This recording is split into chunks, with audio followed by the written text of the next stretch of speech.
I want to ask you something honestly. When was the last time you walked out of a diversity training feeling equipped, not just informed, not just checked in, but actually ready to do something different? For most professionals, the answer is not recently, or maybe not ever. And I think that's worth taking seriously. My name is Lambert Fischer. I'm a licensed marriage and family therapist with over 20 years of clinical experience, and I spent those same 2 decades training professionals in cultural confidence across healthcare, education, law enforcement, and business. What I want to share with you today is what I've learned from sitting in those rooms, because the reason DEI training stopped working and the path toward an approach that actually does has almost everything to do with what happens in a marriage therapist's office. Here's what most diversity training is built on: the idea that if you give people the right information, they'll change their behavior. Tell them about statistics, show them the studies, make them aware of their bias, trust that awareness will translate into action. But here's what 2 decades of clinical work has taught me: information alone almost never changes behavior. Think about it this way: every therapist I know has clients who understand intellectually exactly what they're doing in relationships that isn't working. They can name the pattern. They can explain why it developed. They know it's hurting them and they still do it. Because knowing isn't the same as changing. And change requires something knowledge alone can provide: safety. When someone enters a conversation, any conversation, already feeling like the accused, something happens neurologically. A threat response activates. The capacity for genuine curiosity drops.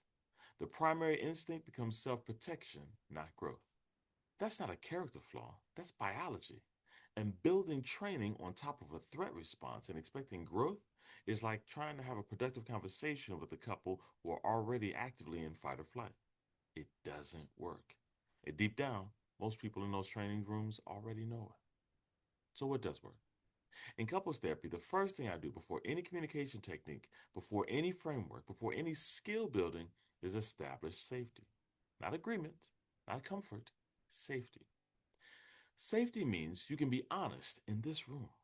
You can say something imperfect and not be treated as irredeemable. You can ask a question that comes from genuine curiosity, even an awkward one, without being dismissed or accused. When couples feel that, something extraordinary happens. They stop defending and start actually talking. They say the real thing and not the rehearsed thing, and real change becomes possible. The same dynamic exists in every training room I've ever walked into. When people know they're being invited, not indicted, their posture changes. Their questions change. The quality of the conversation changes. I've seen it 100 times. A room full of professionals who walk in with their arms crossed, ready to survive another HR requirement, and left actually curious, actually engaged, actually talking to each other differently. Not because the content was revolutionary, but because the conditions were right.